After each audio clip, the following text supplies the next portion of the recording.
Concedo a palavra ao Dr. Roberto Liviano, Procurador de Justiça do Ministério Público do Estado de São Paulo e presidente do Instituto Não Aceito Corrupção. 10 minutos.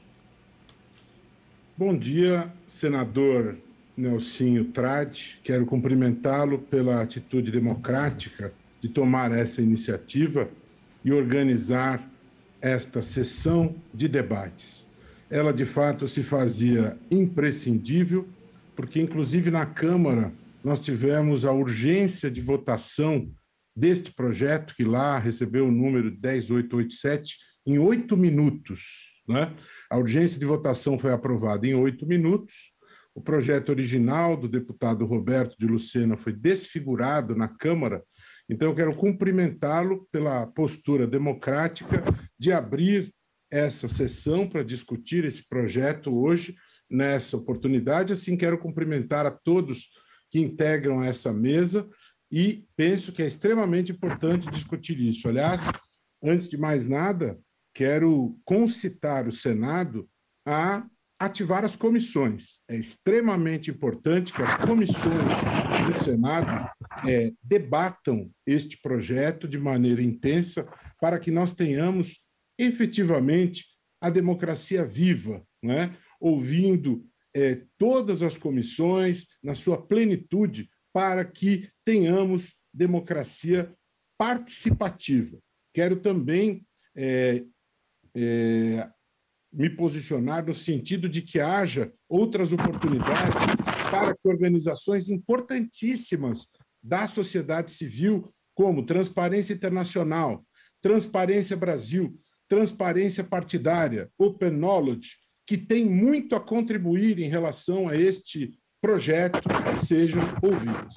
Como são poucos os minutos destinados à minha fala, quero me restringir agora, a partir de agora, aos pontos importantes que me parecem devam ser destacados. Quero cumprimentar o ministro Mauro Campbell pela sua presença hoje, pelo trabalho importante, se dedicar à construção de uma lei de improbidade melhor. Sem sombra de dúvida, essa lei está em vigor desde 1992 e, pela dinâmica social, as leis podem e devem ser aperfeiçoadas. Eu, por exemplo, como membro do Ministério Público há quase 30 anos, considero muito positivo e relevante que se incorpore numa nova lei de improbidade os acordos de não persecução. Me parece uma modernização relevante, me parece absolutamente importante que esta questão seja incorporada. Eu prestava atenção na fala do senhor Paulo Ziukowski, quando ele disse que a atitude de determinada pessoa, ao solicitar uma vantagem e não obtê-la, não repercutiria no campo da corrupção. É importante lembrar que, quando se fala em corrupção, a mera solicitação já caracteriza o ato de corrupção. A obtenção da vantagem é mero exaurimento. Portanto, quando nós falamos em proteger o patrimônio público, nós estamos falando de algo muito sagrado, muito relevante para a sociedade civil. Por exemplo, quando falamos em vedar o nepotismo, há muitas décadas se constroem regras no sentido de não permitir a contratação de parentes na administração pública. Aliás, é por essa razão que nós temos um princípio na nossa Constituição, que é o princípio da impessoalidade. O princípio da impessoalidade, ele tem uma razão de ser muito clara e uma aplicação concreta, muito clara e muito viva. Ele tem a razão de ser no sentido de vedar a cultura do compadrio. E no momento em que as portas se abrem para a prática do nepotismo, nós temos nada mais, nada menos do que a vedação, do que a quebra, do que o desrespeito a um princípio constitucional da impessoalidade, da moralidade, não é? E o projeto, da maneira como está, que teve a urgência de votação aprovada em 8 minutos, cujo substitutivo do deputado Zaratini não foi debatido em nenhuma audiência pública na Câmara, o projeto original do deputado Lucena, que votou contra a aprovação do substitutivo Zaratini, este sim foi debatido, mas o substitutivo não foi debatido em nenhuma audiência pública. Portanto, eu saúdo o senador Nelson Trade por esta sessão. Então, é necessário termos discussão. Agora, o nepotismo é autorizado pelo substitutivo aprovado. E o princípio da impessoalidade, ele é um princípio visceralmente contra esta prática. Falou-se já aqui, eu quero reforçar, o projeto fala, ministro Mauro Campbell, em 6 meses de prazo para o Ministério Público investigar improbidade, renováveis por mais 6. Como se investiga, ministro Mauro Campbell, improbidade? Vamos imaginar um caso com 100 pessoas investigadas e que tenhamos que colher provas em 100 países e depois fazer a tradução destas provas. Ou que tenhamos que fazer quebra de sigilo destas 100 pessoas em 6 meses. Vamos imaginar o promotor que atue com atribuição cumulativa em cidades distantes. Isso é impraticável. E eu tenho até uma solução que eu quero sugerir ao Senado. Vamos estabelecer o prazo de 1 ano e, depois de 1 ano, o promotor tem que fundamentar, justificar o porquê da prorrogação por escrito e a justificativa tem que ser aceita, ratificada pelo Conselho Superior do Ministério Público. Assim a coisa não fica em aberto, temos lastro para prorrogar a investigação e não nivelamos as coisas, porque existem improbidades simples e existem improbidades gravíssimas. Assim como penso ser muito grave, ministro Mauro, e todos que aqui estão, instituir a condenação a honorários de sucumbência ao Ministério Público, honorários de sucumbência à instituição pública. Alguns dirão, como disse o senhor Paulo Zielkowski, mas tem promotores que abusam do poder. Mas para isso, o Congresso, 2 anos atrás, aprovou a lei de abuso de autoridade. Já há instrumento jurídico para coibir o abuso de autoridade. Não se condena uma instituição pública a pagar honorários de sucumbência, até porque quem pagará isso é o próprio contribuinte. Isso vai sair do bolso do contribuinte. Isso é um constrangimento a uma instituição que tem como razão de ser da sua atuação a defesa da sociedade. Com todo respeito ao ministro Mauro Campbell, a prescrição retroativa, ministro, é um monumento à impunidade no campo penal. O jurista Kai Ambos, da Alemanha, esteve no Brasil, diz que o Brasil é o único país do mundo que contempla a prescrição retroativa penal. Ao instituí-la no campo da improbidade, nós estendemos este monumento à impunidade para a improbidade administrativa. Ou seja, as barreiras serão tão grandes para aplicarmos a lei em matéria de improbidade que ninguém será punido. Não é? Instituir a prescrição retroativa em matéria de improbidade significa colocar barreiras tão grandes. Nós estamos nas Olimpíadas, temos aquelas provas de 110 metros com barreiras. Você tem mais chão do que barreira. Fazer isso é ter uma prova com um percurso que é só barreira e nenhum chão. Ou seja, um percurso intransponível, que não se consegue punir quem quer que seja. Quando a lei foi feita, em 1992, o Brasil vivia o impeachment de Fernando Collor, a intenção foi nítida, punir improbidades culposas, como foi o caso do ex-governador Paulo Maluf. Ele foi condenado por improbidade culposa no caso do túnel. Se esse projeto Zaratini estivesse em vigor, o Brasil teria que pedir perdão ao seu Paulo Maluf. Me desculpe, senhor Maluf, por tê-lo incomodado com este processo. Será que é isso que o Brasil quer? Pedir perdão ao senhor Paulo Maluf por tê-lo molestado indevidamente com processo por improbidade culposa? Será que é razoável não punirmos as improbidades culposas? Será que é razoável não punirmos as improbidades tentadas? Será que é plausível isso? Existe essa tese do apagão das canetas, que se perdem quadros na administração pública. Entrou em vigor a lei de abuso de autoridade. Eu sou do Ministério Público há quase 30 anos. Eu não mudei nada a minha conduta. Eu não tenho medo de nova lei de abuso de autoridade. O bom administrador público, ele não tem medo de lei de improbidade nenhuma. Ele age com transparência, ele age com lisura, ele age de maneira absolutamente correta. Ele respeita a sociedade sempre.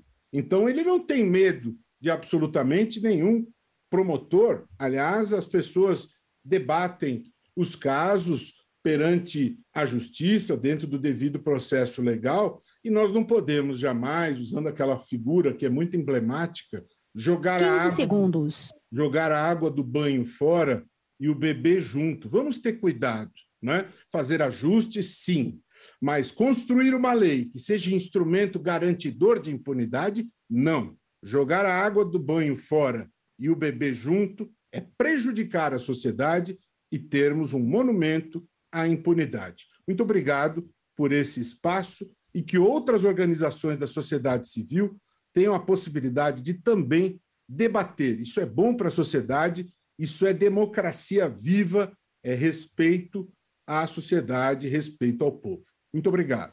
Nós temos aqui as perguntas feitas pelo senador Lazier Martins, ao doutor Roberto Liviano e ao presidente da Confederação Nacional dos Municípios, Paulo Zielkowski. Pergunto ao doutor Roberto se já está pronto para poder respondê-las.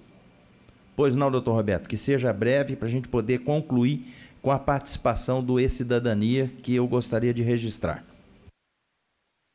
Obrigado, senador Nelsinho Trade. Quero cumprimentar inicialmente o senador Lazier, que fez o requerimento para que o Instituto Não Aceito Corrupção participasse dessa sessão. E, direto ao ponto, para que não haja dúvida, eu gostei muito da exposição do meu colega de Ministério Público, Biratã Caseta, e eu penso, como acho que a maioria das pessoas ouvidas aqui, que, sem dúvida, é importante que haja uma revisão na lei de improbidade, desde que tenhamos o claro espírito de garantir que ela não se transforme num instrumento a serviço da certeza da impunidade. Esse é um norte fundamental para que nós possamos fazer essa atualização necessária, isso é muito importante. Então, senador Nelsinho e todos que estão aqui, eu acho importante revisar a questão do artigo 11, das improbidades em que não há dano, em que não há enriquecimento ilícito, sem dúvida, construindo uma tipologia que é o caminho que a Câmara apontou, apesar que no direito administrativo não existe a tipologia como há no direito penal, mas precisamos ter muito cuidado, senador Nelsinho, porque da maneira como foi feito, não se pune mais o nepotismo, não se pune mais a carteirada, não se pune mais as improbidades em que há desvios em relação à distribuição de vacinas, não se pune mais as improbidades com desrespeito à lei de acesso à informação. E isso viola a transparência pública, isso é muito sério, é muito grave. Quanto às questões que o senador Lazier colocou, que dizem respeito ao elemento subjetivo, e falou-se muito sobre isso aqui, também acho importante que se faça um ajuste realmente na lei de improbidade. Não é? Eu concordo que aqui ou ali pode ter havido exagero por parte de algum membro do Ministério Público. Quem sou eu para julgar? Eu não sou corregedor, eu não sou do Conselho Nacional do Ministério Público. As autoridades que exercem essas funções que têm atribuições para fazer esse julgamento. Senador Nelsinho, me parece que uma solução de meio termo, até usando aquela referência da justiça salomônica, buscando o meio do caminho, nem o extremo de um lado, com exagero punitivo, nem a impunidade. Talvez, se nós colocássemos na lei a previsão da culpa grave, poderíamos resolver isso, não é? Não deixando de punir as situações culposas como um todo, mas construindo um texto em que se preveja a punição das improbidades em que haja culpa grave. Alguns perguntarão, mas afinal de contas, o que é a culpa grave? Não é? O Senado terá a sapiência necessária para construir esse texto e a complementação disso virá por parte do Poder Judiciário, que fará essa interpretação. Não se fica tanto a critério do promotor, para ele ser excessivamente burocrático e formalista, mas você sobe o nível, sobe um degrau. Não é qualquer culpa, não é qualquer culpa quem seja a responsabilização por improbidade, mas sim as improbidades com culpa grave. E aí nós temos uma justiça, temos um aprimoramento da lei. Uma questão importante também, falou-se aqui muito sobre a colegitimidade da advocacia pública, né? Falou o presidente, o representante da ANAF e outras pessoas, e eu acabei, pelo tempo exíguo, acabei não podendo falar sobre isso. Concordo, como membro do Ministério Público, concordo com a legitimação concorrente da advocacia pública para propor as ações de improbidade. É saudável, do ponto de vista da cidadania, que haja esta colegitimidade. E para encerrar aqui o meu comentário, só para ficar as coisas muito claras, de fato, em 8 minutos, senador Nelsinho Trade, a Câmara aprovou a urgência de votação deste projeto. E não estamos falando de vacinas, não estamos falando de salvação de vidas. Estamos falando de uma lei que diz respeito à punição da corrupção. A urgência foi aprovada em 8 minutos. E não houve nenhuma audiência pública sobre o substitutivo Zaratini. As audiências públicas realizadas em 2018 e 2019 15 segundos. Foram relacionadas ao projeto Roberto de Lucena. E o que a Câmara aprovou não tem nada a ver com esse projeto. O substitutivo Zaratini é um outro projeto. Então não houve debate nenhum. Por isso, a sua iniciativa dessa sessão de debates hoje é de fundamental importância. É de fundamental importância que as comissões se debrucem sobre este projeto para corrigir isso. O ministro Mauro Campbell não propôs que não se puna o nepotismo.